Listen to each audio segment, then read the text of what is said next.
This car has a rear-facing intake manifold, and that just ups the difficulty of the task. I had a couple of unsuccessful attempts at trying to use chemical cleaners on the intake valves of this GDI car without disassembly, and it's fair to say that those didn't work. And so today I'll be sharing the full procedure on how I went about cleaning these gunked up intake valves on my 2017 Accord. I used both an affordable walnut blasting setup as well as an inexpensive drill and brush method, and I'm keen to hear which one you prefer. Keep an eye out for some tips that I'll be sharing along the way, which just don't apply to this Honda but are cross-cutting best practices for cleaning intake valves on any car that has a rear-facing intake manifold. I have timestamps down below just in case you want to use them. Now let's get this.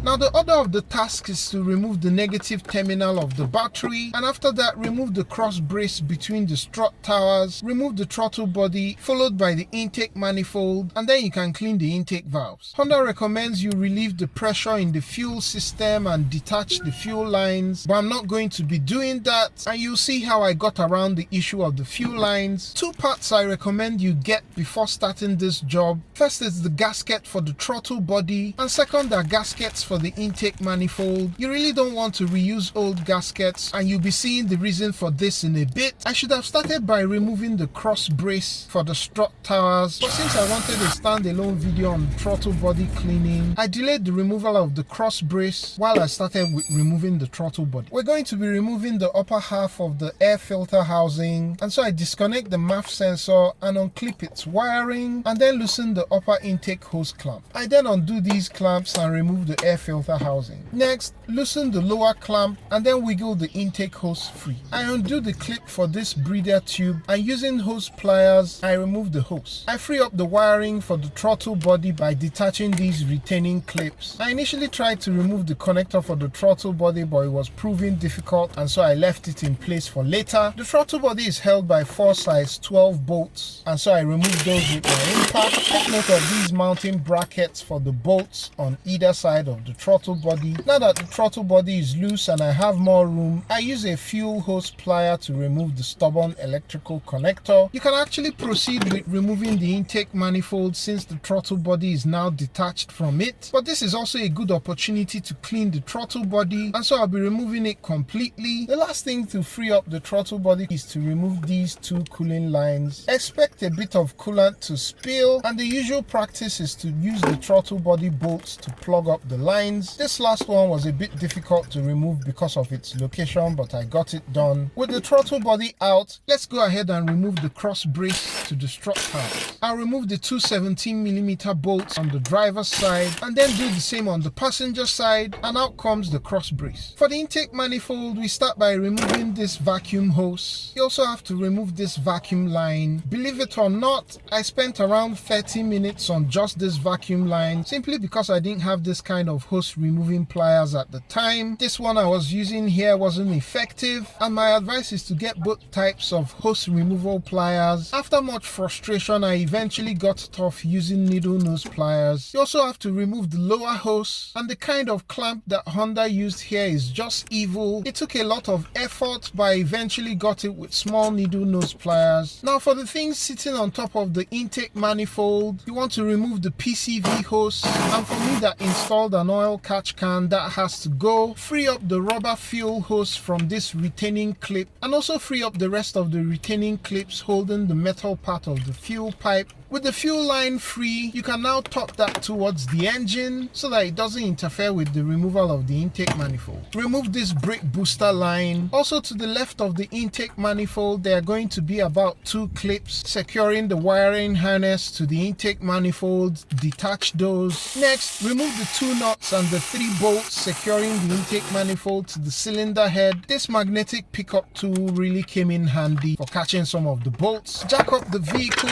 place it on support stands, and then from underneath, remove the two size 12mm nuts holding the intake manifold to its mounting bracket. The final step I found in my experience that aided the removal of the intake manifold was to remove the engine cover and then free up this wiring harness so that you can move it to the passenger side. Easy does it. You just have to wiggle from one side to the other, ensuring that you're maneuvering any entanglements out of the way, and the intake manifold comes out. With the intake manifold out, let's get our first look at the intake valves. I'm using the Teslong TD500 dual lens articulating bore scope, and so starting from cylinder 1, here's what the first intake valve looks like. And here's the second one. Most of the buildup is on the stem for the intake valve. And then we move over to cylinder 2. Here you can see that the valve is open. For this 4-cylinder engine, at any one time, one valve is going to be open, and that's cylinder 2 here. And then over to cylinder 3, and it's the same story of buildup, mainly on the valve stem. The walls of the intake port also have this oily carbon grime all over. And finally to cylinder 4, where it's the same story. In all, I'll say that these valves aren't too bad for a car at 96,000 miles. I've seen worse. Very important before we get into cleaning, let's talk tools. First is this cheap gravity-fed media blaster, which I'm going to be modifying in a minute to improve the flow. I'm using this 18 to 40 grit walnut shells for blasting. Also very important is an oil water separator. If you don't get this, the walnut media is going to be clogging up the blasting nozzle. Now the nozzle that the media blaster comes with is pretty short, so I had to also get this longer nozzle. I also had to get two 10mm copper tubes, as well as this pipe bender tool, which I used to bend it into shape. I made two separate long curved nozzles, with one having this extra curve at the tip, just for better exposure at the valve stems. You also need this pipe expander tool to enable the long nozzle going into the curved copper tubes. You're also going to be needing an air compressor. Mine has about 4 CFM and the tank is 25 liters or 6 gallons. This blaster is advertised to work with 7 CFM, but we'll see how far we go with 4. I also went ahead to get these nylon Bristol brushes, and because of the limited space in the firewall area, I also got this flex shaft extension with a chuck. For these rear facing intake manifolds, if you can, I advise you get a bore scope just to help guide your cleaning efforts, and there are some that plug directly to your phone that are less than $30. And finally, I'm using my vacuum cleaner as a shop vac. I added this tubing with some duct tape just to improve my versatility with vacuuming. If you don't modify the blaster, you're basically not going to have much flow from the gun, and that's because this blaster is rated for 46 to 100 grit media. Meanwhile, the walnut media I have is 18 to 40 grit. Note that the lower the grit size, the larger the diameter of the granules. And so to modify the blaster, let's remove the nozzle and then use this Allen wrench to remove the 2 screws that are holding the hopper in place. To take note of this O-ring that makes for a better seal between the hopper and the lower half of the blaster. To improve the flow rate, you're going to use a 6mm bit and then have the blaster in the open position and go ahead to increase the size of this hole.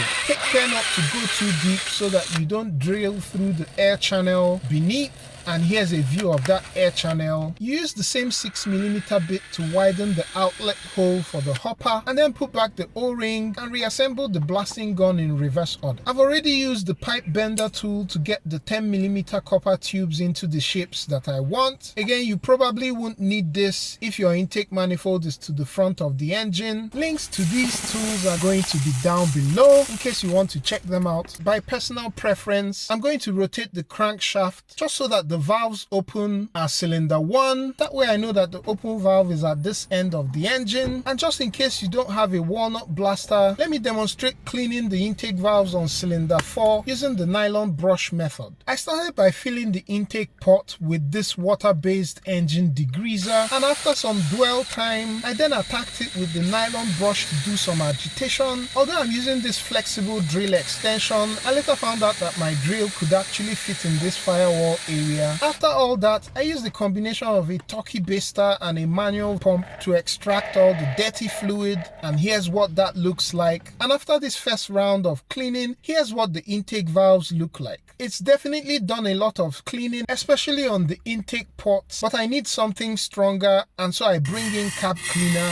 which did a much better job. And here's some point of view action as I agitate around the valves with carb cleaner. I do a couple rounds of this and then blow out with compressed air, and here's what the intake valves look like by just using these nylon brushes and chemicals. You can see that it's a massive improvement. There's still a few carbon left here and there, but since we're not making microprocessors, this is actually fine. And then I move on to cylinder 3 for walnut blasting. Since I haven't seen any Honda adapter for intake valve cleaning, I went ahead to tape off all the intake ports and then made holes for the vacuum hose as well as the blasting nozzle. I also made a hole for the bore scope just so I'm able to see what I'm cleaning and to also give you guys a better point of view. And these are what the valves look like. I'm starting with this one. Now you're better off blasting continuously as against making short bursts.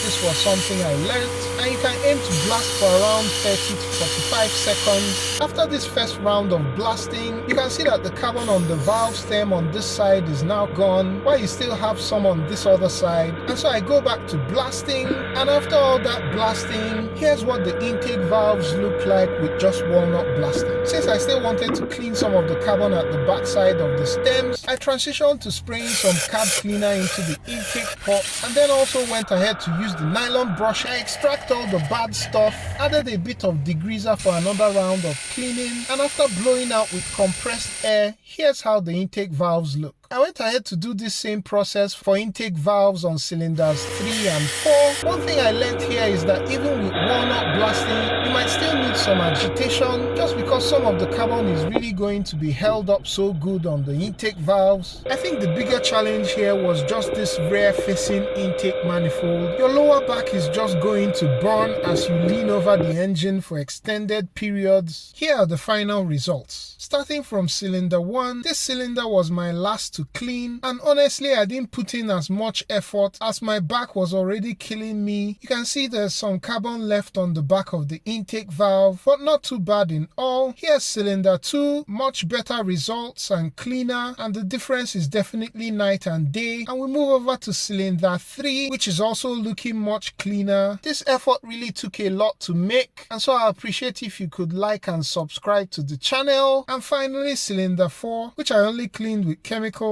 and the nylon brush. Despite your best efforts, you're going to have walnut shells all over the engine bay, so I'm taking some time to vacuum things up. With the valves cleaned up, let's put things back together. You can see from this view that the gaskets on the intake manifold are now worn and flattened out, and so let's remove those, clean up the mating area, and then install the new gaskets. For gaskets on cars, I usually go with OEM. This is not a job I want to repeat because of a vacuum leak. I also replaced the throttle body gasket as well. With this side-by-side comparison, you can see the difference in thickness in the before and the after. Next, I go ahead to clean up the mating surface on the cylinder head and then bring in the intake manifold, taking care to maneuver it into place. Install the nuts and the bolts, and starting from the center, work your way outwards, tightening little by little. Torque on these fasteners are 24 Newton meters or 18 foot-pounds. Also remember the nuts holding the intake manifold underneath the car. With the throttle body cleaned, reinstall the mounting brackets, one on the left and the other on the right, and then guide in the throttle body bolts. At this point, I would reconnect this lower cooling line and then torque down the bolt. Torque is 22 Newton meters or 16 foot-pounds. Reconnect the electrical connector for the throttle body, bring in the intake hose, and then reinstall this inlet cooling line. Fit the intake hose on the throttle body and reconnect this breather tube. Reattach any other clips or connectors that you've detached. All the tools will be linked down below, and if you made it this far, thanks a lot for watching. Catch you on the next one. Peace!